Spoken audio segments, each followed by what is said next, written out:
নির্যাতন হচ্ছে কোনো রাজ্য সরকার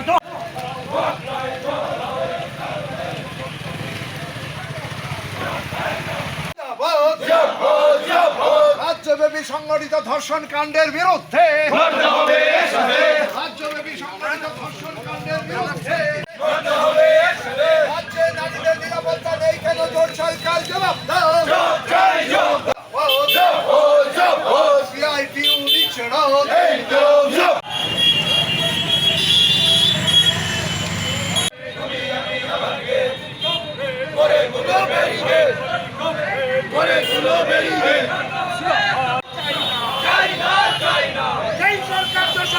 সেই সরকার চাই না অবিলম্বে আইনের শাসন প্রতিষ্ঠা করতে হবে রাজ্যে আইনের শাসন প্রতিষ্ঠা করতে হবে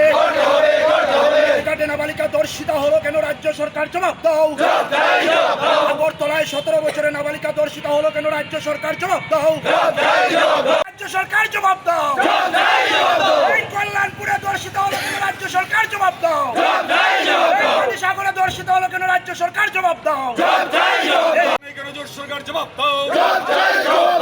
অবিলম্বে ধর্ষণকারীদের গ্রেপ্তার করতে হবে ধর্ষণকারীদের গ্রেপ্তার করতে হবে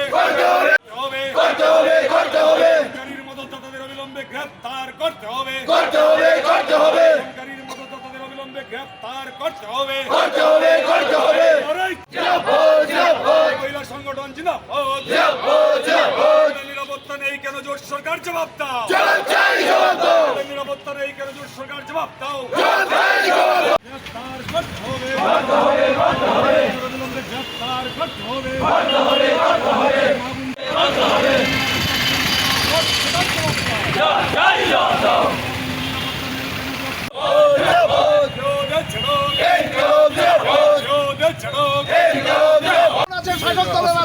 আপনারও আছে সাধারণ কর্মীদেরও আছে সাধারণ কর্মীদের আছে আপনারা কেন শাসক দলের লেজুর বৃত্তি করবেন আপনারা রাষ্ট্রীয় কর্তব্যগুলি আপনারা ইউনিফর্ম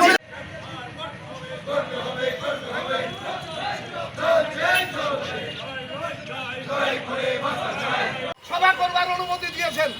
এটা কেন হয় এটা কেন হবে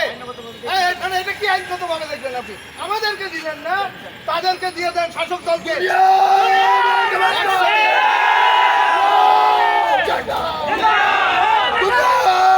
কোনো বিচার পেলেন না কেন এমনটা হবে ঠিক আছে আমরা দেখছি আমাদের আমরা কিছু চাইছি না